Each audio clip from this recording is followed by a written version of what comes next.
ജെന്നീസ് വ്ലോഗിലേക്ക് എല്ലാ കൂട്ടുകാർക്കും സ്വാഗതം. അപ്പോൾ ഇന്നത്തെ റെസിപ്പി എന്ന് പറയുന്നത് ഉണക്കക്കൊഞ്ച് വെച്ചൊരു തീയലാണ്. വളരെ പെട്ടെന്ന് നല്ല ടേസ്റ്റി ആയിട്ടുള്ള കൊഞ്ച് തീയലാണ് ഇന്ന് വെക്കുന്നത്. ഉണക്കക്കൊഞ്ചാകുമ്പോൾ പ്രത്യേകം ഒരു ടേസ്റ്റാണ്. ഈ കറി മാത്രം മതി നമുക്ക് ചോറിനാനെക്കൊണ്ട്. അപ്പോൾ അതെങ്ങനെയാണ് തയ്യാറാക്കുന്നത് നമുക്ക് നോക്കാം. അപ്പോൾ എപ്പോഴും പറയുന്നതിട്ട് നിങ്ങൾ ആദ്യമായിട്ടാണ് എൻ്റെ ചാനൽ കാണുന്നെങ്കിൽ ഒന്ന് സബ്സ്ക്രൈബ് ചെയ്ത് സപ്പോർട്ട് ചെയ്യാൻ മറക്കല്ലേ. അപ്പോൾ കൂടെ വരുന്ന ബെല്ലൈക്കൺ ഒന്ന് ഇനേബിൾ ചെയ്ത് വെച്ച് കഴിഞ്ഞാൽ ഫ്യൂച്ചറിൽ ഞാനിടുന്ന വീഡിയോസിൻ്റെയൊക്കെ നോട്ടിഫിക്കേഷൻ എനിക്ക് ലഭിക്കും. അപ്പോൾ നമുക്ക് വീഡിയോയിലേക്ക് പോകാം. വറുത്തെടുത്ത കൊഞ്ച് ഞാൻ നന്നായിട്ടൊന്ന് ക്ലീൻ ചെയ്ത് വെച്ചിട്ടുണ്ട്. നന്നായിട്ട് ഒരു 2-3 വട്ടം കഴുകി എടുത്തിരിക്കുന്നതാണ്. ആ വെള്ളമൊക്കെ പോയിട്ട് ഇരിക്കുന്നതാണ്. അപ്പോൾ ഇതിൻ്റെ ഒപ്പം എന്തൊക്കെ വേണമെന്ന് നമുക്ക് നോക്കാം. അപ്പം ഞാനിവിടെ ഒരു തേങ്ങ മുഴുവനെ ഒന്ന് ചിരകി എടുത്തിട്ടുണ്ട്. ഈവനായിട്ടൊന്ന് എല്ലാം ഒരേപോലെ ആകാൻ വേണ്ടി ഞാൻ മിക്സിക്കകത്തിട്ടൊന്ന് ക്രഷ് ചെയ്ത് എടുത്തതുമാണ്. അപ്പം നമ്മൾ വറുത്തെടുക്കുന്നുണ്ട് എല്ലാം ഒരേപോലത്തെ മൂപ്പായിക്കോളും. അല്ലെങ്കിൽ ചിലതൊക്കെ കടന്ന് കഴിഞ്ഞാൽ മൂക്കാനം കൊണ്ട് കുറച്ച് താമസം എടുക്കും. അപ്പോൾ ഒരു തേങ്ങ ചിരകിയത് ഞാൻ എടുത്തിട്ടുണ്ട്. പിന്നെ ഞാൻ കുറച്ച് ചെറിയുള്ളി എടുത്തിട്ടുണ്ട്. 1 കപ്പോളം ചെറിയുള്ളി ഞാൻ ചെറുതായിട്ട് അരിഞ്ഞു വെച്ചിരിക്കുന്നതാണ്. പിന്നെ ഒരു 3 പച്ചമുളക് എടുത്തിട്ടുണ്ട്.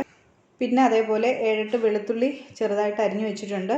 പിന്നെ നമുക്ക് ആവശ്യത്തിന് കറിവേപ്പില വേണം.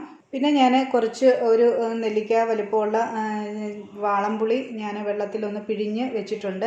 ഇത് നമുക്ക് പുളിയുടെ അനുസരിച്ച് ചേർത്ത് കൊടുക്കാം. അപ്പോൾ ഞാനിവിടെ പൊടി എടുത്തിരിക്കുന്നത് മുളക് പൊടി 2 ടൈപ്പിലുള്ളതും എടുത്തിട്ടുണ്ട്. കാശ്മീരി മുളക് പൊടി 1 ടീസ്പൂണും സാധാ എരിവുള്ള മുളക് പൊടി 1.5 ടീസ്പൂണും എടുത്തിട്ടുണ്ട്. പിന്നെ ഒരു 3/4 ടീസ്പൂൺ മഞ്ഞൾപ്പൊടി, 1 ടീസ്പൂൺ മല്ലിപ്പൊടി എടുത്തിട്ടുണ്ട്. പിന്നെ ഇതിനൊപ്പം ഞാൻ ഉലുവ വറുത്ത് പൊടിച്ചതാണ്. അത് 1-2 നുള്ളി നമുക്ക് ഇതിലേക്ക് ചേർത്ത് കൊടുക്കേണ്ട ആവശ്യമുണ്ട്. അപ്പോൾ അതും ഉലുവ വറുത്ത് പൊടിച്ചതും എടുത്തിട്ടുണ്ട്. അപ്പോൾ ഇനി ആദ്യം നമുക്ക് തേങ്ങ ഒക്കെ ഒന്ന് വറുത്തെടുക്കാം. അപ്പോൾ അതിനുവേണ്ടി ഞാനൊരു പാൻ വെച്ചിട്ടുണ്ട്. അതിലേക്ക് നമുക്ക് തേങ്ങ ചേർത്ത് കൊടുക്കാം.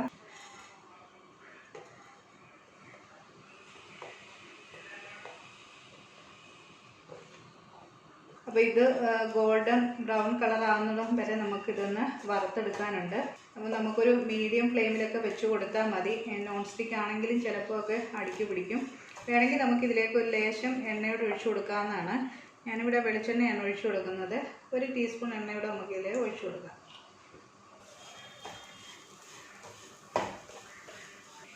ഇപ്പോൾ തേങ്ങയുടെ കളറ് ലേശം ഒന്ന് മാറിയിട്ടുണ്ട്. നമ്മൾ അരിഞ്ഞു വെച്ചിരിക്കുന്ന ചെറിയ ഉള്ളിയാണ്, ചുമന്നുള്ളി. അത് നമുക്ക് ഒരു 5-8 എണ്ണം ചേർത്ത് കൊടുത്തിട്ടുണ്ട്. ഇപ്പം നമ്മുടെ തേങ്ങ ഇവിടെ നന്നായിട്ട് ഫ്രൈ ആയി വന്നിട്ടുണ്ട്. ഇതിലേക്ക് നമുക്ക് തീ ആദ്യമേ തന്നെ നമുക്ക് ഓഫ് ചെയ്ത് കൊടുക്കാം.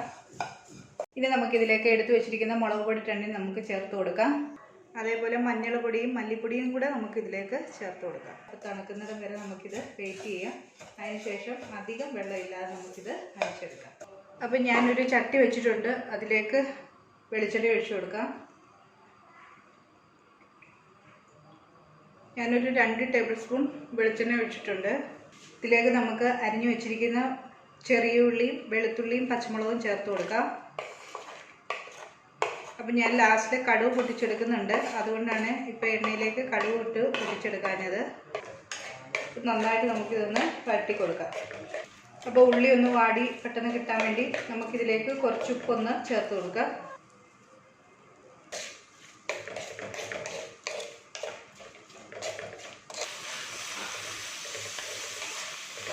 ഇപ്പോൾ വാടി വന്ന ചെറിയ ഉള്ളിയിലേക്ക് നമുക്ക് വൃത്തിയാക്കി വെച്ചിരിക്കുന്ന കൊഞ്ചൂടെ ചേർത്ത് കൊടുക്കാം. കൊഞ്ചുമിട്ട് നമുക്ക് നന്നായിട്ടൊന്ന് വഴറ്റിയെടുക്കാം. ഇതിലേക്ക് 2 തണ്ട് കറിവേപ്പിലയോട് ചേർത്ത് കൊടുക്കാം. നന്നായിട്ടൊന്ന് വഴറ്റിയെടുക്കാം. അപ്പോൾ ഉള്ളി നമ്മുടെ ഇട്ട് കൊടുത്ത കൊഞ്ചുമൊക്കെ നന്നായിട്ടൊന്ന് മിക്സായി ഒന്ന് വഴഞ്ഞിട്ടുണ്ട്. അപ്പോൾ ഇതിലേക്ക് നമ്മൾ പിഴിഞ്ഞ് വെച്ചിരിക്കുന്ന പുളിയുടെ വെള്ളം കൂടി ചേർത്ത് കൊടുക്കാം. ആദ്യം നമുക്ക് കുറച്ച് ഒഴിച്ചു കൊടുക്കാം. അതിനുശേഷം ആവശ്യമുണ്ടെങ്കിൽ മാത്രം ബാക്കിയുടെ ഒഴിച്ചു കൊടുത്താൽ മതി.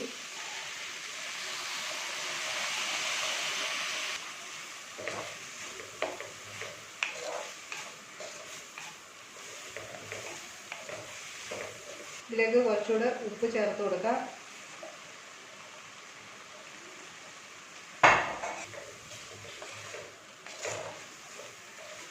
അപ്പോൾ ഇനി അരച്ചു വെച്ചിരിക്കുന്ന നമുക്ക് തേങ്ങയുടെ നമുക്ക് ഇതിലേക്ക് ചേർത്ത് കൊടുക്കാം.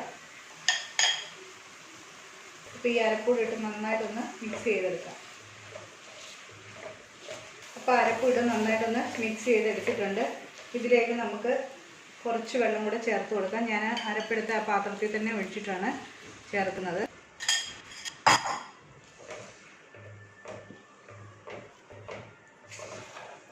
ഒരു 1.5 കപ്പോളം വെള്ളം മാത്രമാണ് ചേർത്ത് കൊടുത്തിരിക്കുന്നത്. തീയലായതുകൊണ്ട് കുറച്ച് കുറുകിയാണ് ഇരിക്കേണ്ടത്. എന്നാലും ഞാൻ ഒരു 1.5 കപ്പ് വെള്ളമാണ് ചേർത്ത് വയ്ക്കുന്നത്. അപ്പോൾ ഇനി ഇതൊന്ന് മൂടി വെച്ച് വേവിച്ചെടുക്കാം. അപ്പം നമ്മുടെ കറി നന്നായിട്ടൊന്ന് തിളച്ച് എണ്ണയൊക്കെ തെളിയാൻ തുടങ്ങിയിട്ടുണ്ട്. അപ്പോൾ ഇതിലേക്ക് നമുക്ക് ഒരു 2 നുള്ള ഉലുവ വറുത്ത് പൊടിച്ചത് ചേർത്ത് കൊടുക്കാം.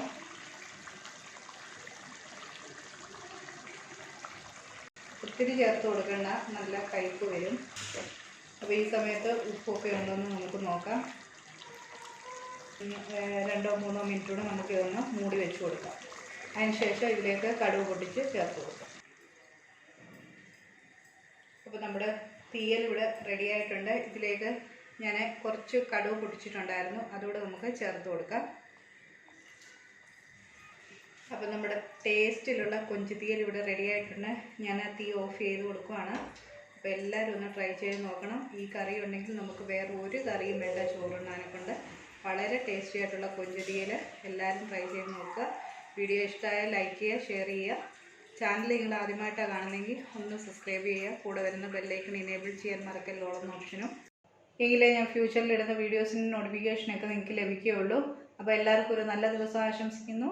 Thank you.